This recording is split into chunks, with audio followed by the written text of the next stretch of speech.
So, good morning, everyone. I, at the onset, thank the organizer for. I should wait. Yeah.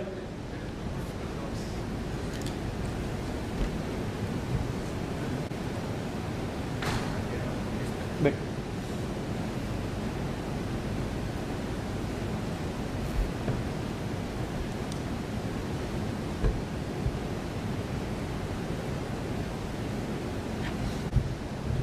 So very good morning to all of you. Today I'll be discussing on untreated patient with ischemic heart disease and perioperative MI. Does cardiopulmonary exercise testing offers some advantage in this scenario? So this is the recent edition of Kaplan's cardiac anesthesia, which is released a couple of months back, and as you can see, this section for both cardiac and non-cardiac surgery has been included. First time, I think, in this textbook, and first time, coincidentally, IACTA also is conducting a separate CME on non-cardiac surgery.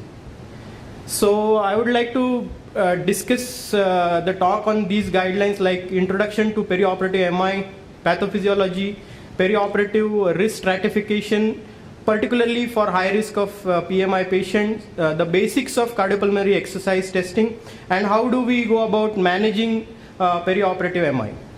So as all of us will agree that PMI is the most important predictor of short and long term morbidity and mortality. The mortality typically approaches anywhere between 10 to 25%, as we will discuss later. So prevention of PMI definitely makes a lot of sense, and it is a prerequisite for improving the overall post-operative outcome in patients undergoing non-cardiac surgery.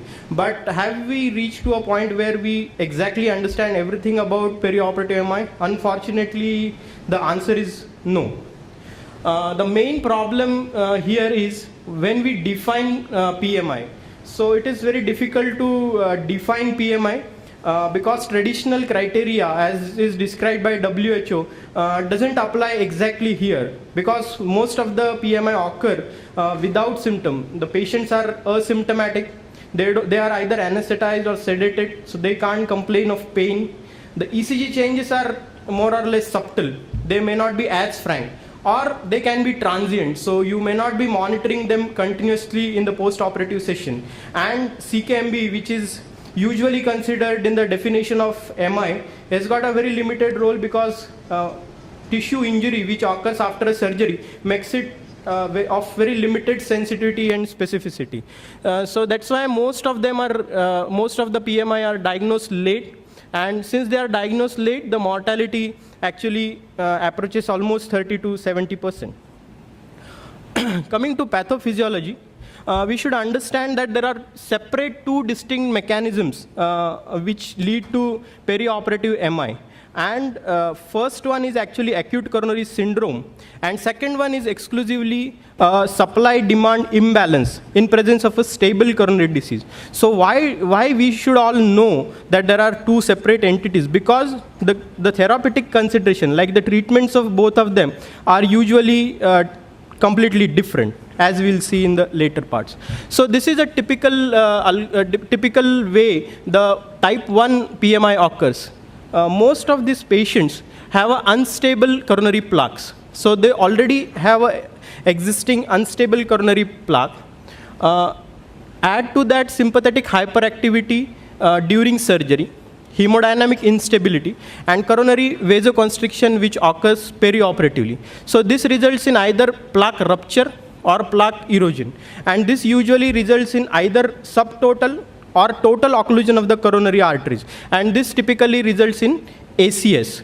And on the top of it, if the patient has got a recent coronary intervention done, and someone might have prematurely stopped antiplatelet, or there are so many other considerations that needs to be prioritized for a major non-cardiac surgery, and all this typically results in acute coronary syndrome. So most of this type 1 MI they result in ST elevation MI. And they are more dreadful, and they are the mortality rate approaches almost more than 50% if it is a ST elevation MI. If it is a subtotal occlusion of the coronaries, then patient may manifest as non-ST elevation MI also. Fortunately, type 1 MI is not the commonest type of MI which occurs perioperatively. It is the type 2 MI which results in ST depression ischemia. So most of it is subendocardial ischemia. And the basic mechanism is these patients have a severe coronary artery disease in the background, but they are more or less stable. So they have got a stable plaques, unlike type 1 manifestation. So here it is mostly demand supply imbalance. So all of us know that perioperatively there is increased myocardial demand, myocardial oxygen demand because of tachycardia, arrhythmia, myocardial wall stress. There is always a reduced or a compromised subendocardial oxygen supply because of, again, same reason, and a bad combination of tachycardia and hypotension. This usually results in subendocardial ischemia. On the top of that, if the patient bleeds a lot, then he may develop anemia, and hypoxemia it is also common in perioperative period. So all these factors contribute in some or other way to result in a prolonged ST depression type of myocardial ischemia, and that is labeled as type 2 myocardial ischemia. This type 2 myocardial ischemia constitutes almost 70 to 80% of the total incidence of perioperative myocardial infarction. And most of the times, as we'll see in the management is mostly medical. In case of type 1 MI, which results in acute coronary syndrome, the management is usually interventional. So patient has to be urgently shifted to a cardiology suite for coronary intervention. So in this diagram, if you see, the type 1 myocardial ischemia is usually because of the plaque rupture with thrombosis. So this patient already has got a plaque which ruptures, and you get a thrombus and complete total occlusion, and that results in acute coronary syndrome. While type 2 is supply-demand imbalance, patient has got already a fixed atherosclerotic disease, so there is already some insult has already occurred, and perioperatively this gets exaggerated, or this can be a pure vasospasm or endothelial dysfunction. So all these result in type 2 myocardial infarction. So ultimately, how one should go about diagnosing it? So chest pain can be absent, and most of the times only 1/3 of the patient complain of typical chest pain in perioperative period. The repeated ECG, as we'll discuss in the guidelines, we have to do screening, and ST depression is more common. One has to always remember that part. CKMB, as we had said, it's not at all of any use. So TROP values are the most important diagnostic and prognostic marker. So perioperatively, we need to repeat echo to demonstrate LV dysfunction or a new regional wall motion abnormality, and if facilities are available or expertise is available, we can go ahead with transesophageal echo. So coming to which patient, which surgical categories are considered as high risk. So this is from recent European guidelines, and the horizon of high risk surgeries has been increased. So a typical scenario, which in Indian practice, in most of this constitutes the repair of perforated bowel. So this has been newly added in 2014 guidelines.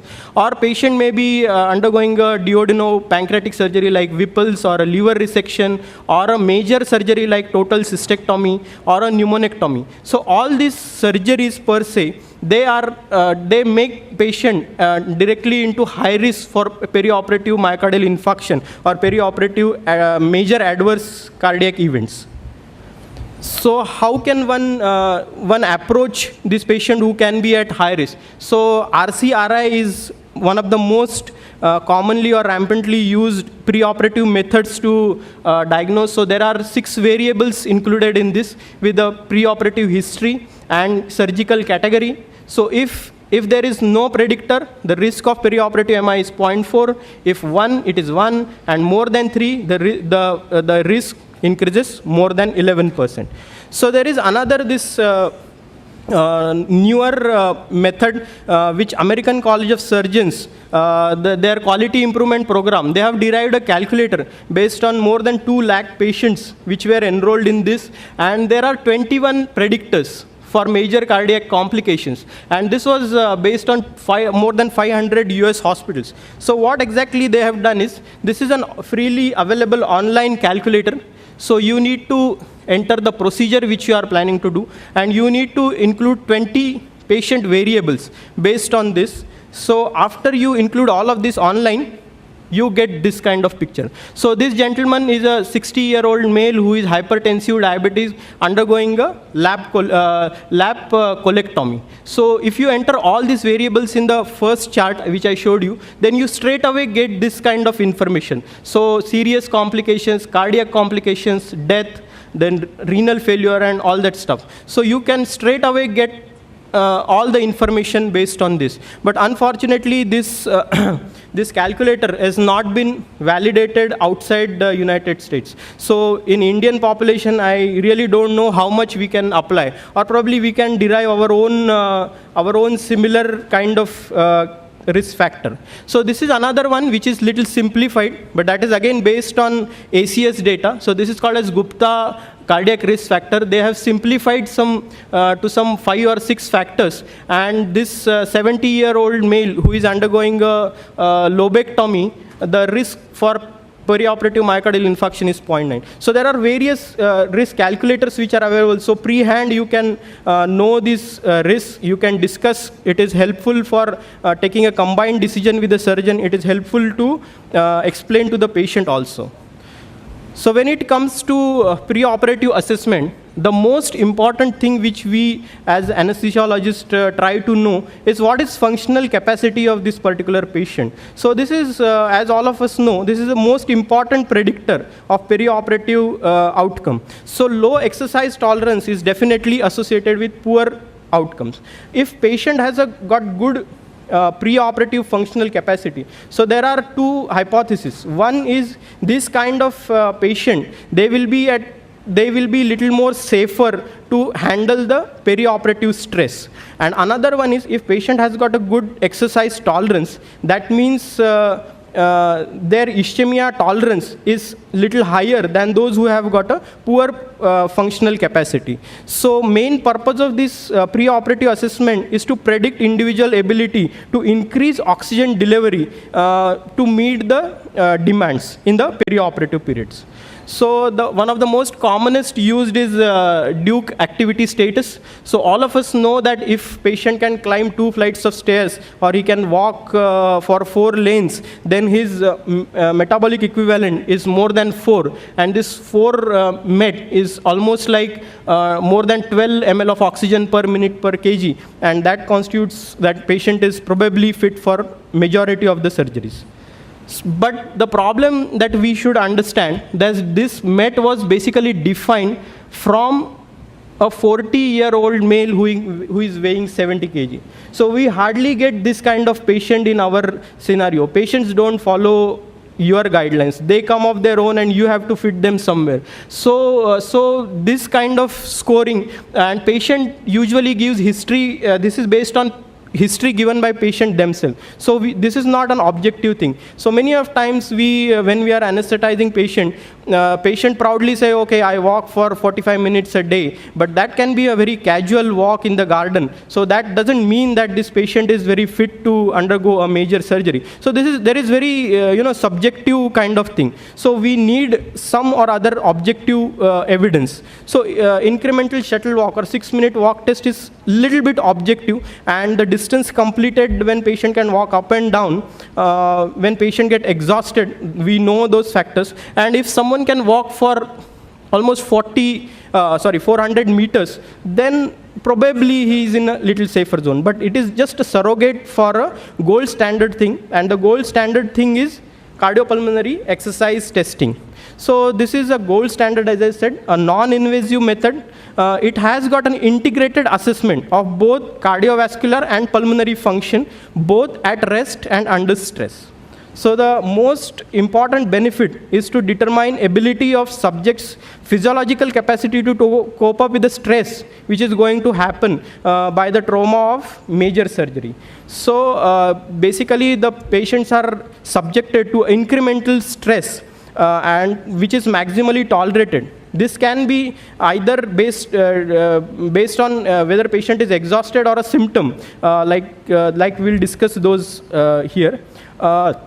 Basically, CPET can allow us to exactly pinpoint whether patient has got a cardiac reason or a pulmonary reason. So CPET can be done in various settings. Like it has been widely utilized by pulmonary physicians in prognostication of COPD patients or so many other things, or it can be used as a for congestive heart failure also. But perioperatively, what is most important for us is CPET integrates expired oxygen and CO2 concentration with the measurement of ventilatory flow. So we can derive oxygen uptake and carbon dioxide production under physiological stress. So this kind of testing is definitely, it will mimic type 2 kind of myocardial ischemia which we have discussed. So how much patient can cope up with the increased demand and reduce supply. So this testing will be particularly helpful in prognosticating for type 2 myocardial infarction. In addition to this gas monitoring, patients are monitored for heart rate, blood pressure and electrocardiogram, obviously. Safety first. So which patient we should not be doing CPET at all. Obviously a patient who has got a recent MI, no pointing posing him for an increased risk. Patient with severe aortic stenosis, or patient with acute pulmonary embolism, myocarditis patient, or a dissection patient, or someone who has got a relative contraindication like a left main disease or a moderate valvular stenosis or HOCM, or if the patient is mentally or physically not fit to undergo this testing, obviously we will not venture into this. So there are actually two types of exercise protocols which are followed, and the most common is cycle ergometry. Because it is quite user friendly, the less skill is required, it is cheaper in setup and it occupies less space. So cycle ergometry is very convenient and it is the most widely used method. So what actually is done in CPET is you give a 3-minute resting measurement, 3 minutes of unloaded cycling, like someone is driving on a flat surface, then slowly, as per the patient's age and patient's gender and current activity, the ramp height is or the ramp level is increasing slowly, and this typically lasts for 3 or 4 cycles. And after these 3 or 4 cycles, which last for 8 to 12 minutes, a 5-minute rest period is given and you obtain a recovery data. Or if the patient interrupts in between, then you have to stop. So when you should interrupt, like if you usually for a normal response for exercise will be an increase in heart rate, increasing blood pressure. But if someone has experienced a drop in blood pressure more than 10 millimeters of mercury, or there is evidence of ischemia, there is frank ST elevation or frank ST depression, then you should stop. If patient complains of angina, dyspnea or fatigue, or if someone develops a neurological symptom like dizziness or a syncope, obviously you should stop. If someone develops a sign of poor perfusion like cyanosis or pallor, you should obviously stop. If any time during this protocol, if patient wants to stop because of whatever reason, definitely you should not continue because you will end up in a major problem. After doing this kind of exercise, you get plenty of data, like which can probably derive these many 11 or 12 parameters. But as far as the perioperative period is concerned, so these two numbers are the one which help us the maximum: the peak oxygen uptake and anaerobic threshold. So these two things are the most important perioperative monitors which we should know. So what is a peak oxygen is defined as the highest oxygen uptake. So peak is the highest oxygen uptake recorded during incremental exercise test at the point of symptom limitation. So when patient complains of angina or fatigue or exhaustion, at that time what was the peak highest oxygen uptake? So that is called as VO2 peak. What is the anaerobic threshold? Anaerobic threshold is the VO2 when there is initially there will be period of at least a plateau phase when there is no or minimal increase in the lactate levels. But there comes a phase when there is sudden slope or sudden increase in the rapidly accelerating phase or rapidly accelerating increase in the arterial lactate concentration. And this slope is called as, and this point, particular point, is called as anaerobic threshold. So European and American Heart Association have given a combined statement in 2016, and they have derived these numbers for these two parameters. So basically, all in green is very good threshold, and these patients can straight away undergo any major surgery. So a peak oxygen uptake, which is about 20 mils per kg per minute. This is Weber class 1, and patients are absolutely fit for any surgery. Similarly, what is anaerobic threshold? That is more than 11 mil, that is 11 mils per O2 per kg per minute, then patients can undergo high-risk surgery. So yellow zone basically are in between. If someone has got a peak oxygen uptake less than 10 ml, so probably he is not fit to undergo a surgery, and similar number for 80 is 11. So for standard exercise testing, if patient doesn't experience any arrhythmias or any ST changes, so this is considered as a very good sign. Or if someone develops altered rhythm, ectopic foci, major ST changes or major arrhythmias, then that person obviously is not considered fit for surgery. Same way, hemodynamic wise, we expect a rise in systolic blood pressure. As we had discussed, that a drop in systolic blood pressure is a definite indication to stop the test. And if someone is experiencing a hypotension when he is posed for a increased demand situation, then obviously that is not a good sign, and you should take that as a bad sign for surgery. And if patient reason for test termination is angina or dyspnea or neurological symptom, then again that is considered as a bad sign. And if someone complains of lower extremity muscle fatigue, that is a normal response to increasing level of exercise. So this is probably the most important slide, and this is the most important numbers that one must remember, that peak oxygen uptake and anaerobic threshold. If these numbers are achieved, then the patient is supposed to be fit for even a major non-cardiac surgery. So there has been major meta-analysis and reviews. This one is from 2009, and updated recent one is from BJ in 2016. So they have included the majority of the surgeries, which were major abdominal surgeries, liver resections, or patients who were posted for renal transplant. So all these patients have included. The numbers in this particular review, they vary from surgery to surgery. But in the previous slide, as we had discussed, the most important numbers are VO2 and anaerobic threshold. So, and another important thing is most of these studies and both the reviews, they come from UK. So majority of these studies have been done in UK. So I think in India, very few centers are actually doing CPET before major cardiac surgery. So how one can use CPET? As I told you, this one is very important marker for, or very important indicator for our type 2 myocardial infarction. So another important benefit is whether the cause for impairment is cardiac or respiratory can be derived. We can guide patient for informed consent.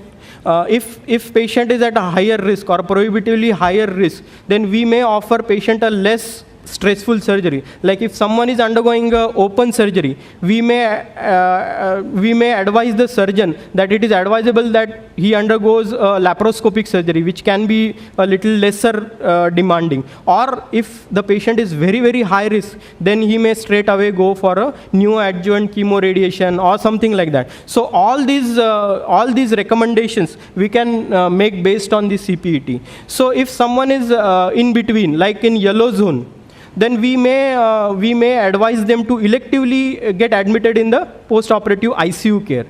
Or if someone is really young and he has got this high risk, so we can give him offer him a prehabilitation. That means you give him a training preoperatively, make him fit for the surgery, repeat this CPET after this training is over, and if he upgrades, then you can consider this patient for surgery. So what do 2014 guidelines still say? So the it is still 2B recommendation, not very strong recommendation. The level of evidence also is B, so in between. So it may be considered, that is the usual word they use, it may be considered in patients undergoing elevated risk procedures, which we have discussed, in whom functional capacity is unknown. If someone has known functional capacity, if someone has got more than 10 METs on preoperative questionnaire, so there is no need to undergo a CPET. But whenever they are in the gray zone, probably you can pose them for a CPET.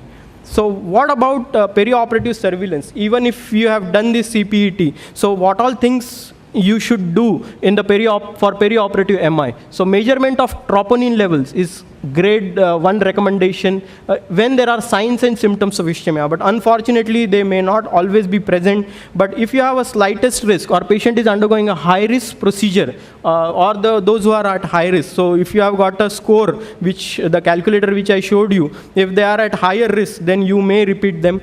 But there is no role of routine screening in those patients who don't have are not at an increased risk, so there is no point in screening. So coming to couple of major demographic studies which have been done in the field of perioperative MI in patients undergoing non-cardiac surgery. So this one is a POISE group. Happy to say that there is some Indian contribution in this major epidemiological study. So they defined almost, I think, more than 8,000 patients, and they said which are the defining features of perioperative MI. So as you can see here, ischemic symptoms, only 1/3 of the patient had ischemic symptoms. Q waves, ST elevation, again very less number. Majority, 1/3 of them had ST depression. T wave inversion again was common, 1 in 5 patients. Only 7% of the patient, they needed coronary artery intervention. So it was documented on coronary intervention only in 7% of the cases. Most probably they would be the patient who developed acute coronary syndrome or type 1 perioperative myocardial infarction. So what are the independent predictors from this particular study? So every 10 beats increase. So definitely tachycardia is definitely bad. If patient is elderly, age per decile increase, there is higher risk. If obviously patient is undergoing emergency or urgent surgery, then they are definitely at higher risk. Serious bleeding is really a major problem. If patient has developed major bleeding because of the non-cardiac surgery itself, then our armamentarium for treatment of myocardial infarction is very limited. Because before giving antiplatelets, you have to think twice. Before giving heparin, you have to again think. Any potent medication which will increase the bleeding risk, you have to be very, very careful. So half of our medicines which are usually given for treatment of myocardial ischemia, we are very limited. So a patient who develops major bleeding in non-cardiac surgery, we are in a very difficult situation. So if patient has got no perioperative MI, almost 8,000 of this patient, see the risk, 0.3 to 2%, only a heart failure around 2%. If the patient develops MI with ischemic symptoms, okay, then risk is almost 3 times higher, 4 times higher. Patient without symptom, if you see many patients, almost double the number of patients who develop MI had got no symptoms, and there also the risk increases a lot. And no perioperative MI, but only elevated biomarkers, then also the risk is increased, but not as high as the perioperative MI.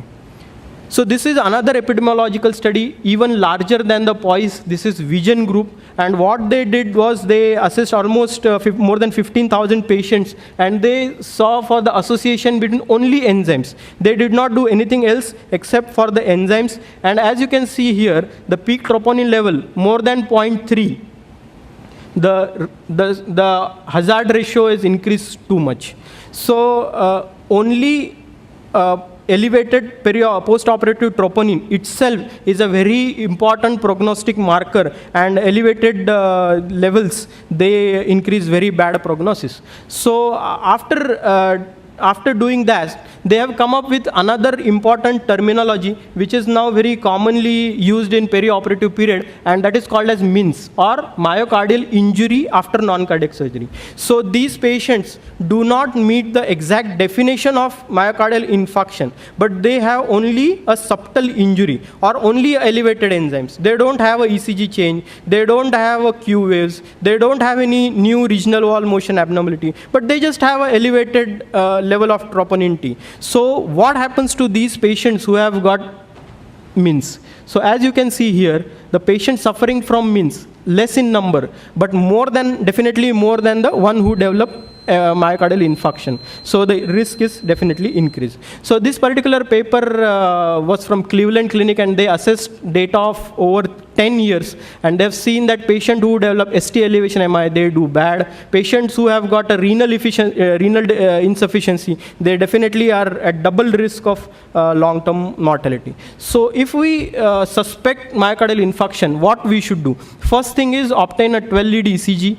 For evidence of ischemia. If there is ST elevation MI, as we have been repeatedly talking, first thing that you have to do is take a cardiology consultation, and as soon as the patient is fit, you have to consider coronary angiography and reperfusion, either angioplasty or surgery. But if there is ST depression, then you have to manage, most of this patient can be managed medically. If there is tachycardia with hypertension, probably you are in a better situation. You can give them beta blocker, calcium channel blocker, you can control their pain and you can control their tachyarrhythmias. But if there is hypotension, then you may have to add inotropes or vasopressors. And at the same time, you have to correct all the other factors like ABG, hypoxia you have to correct anemia, and continuous surveillance with troponin.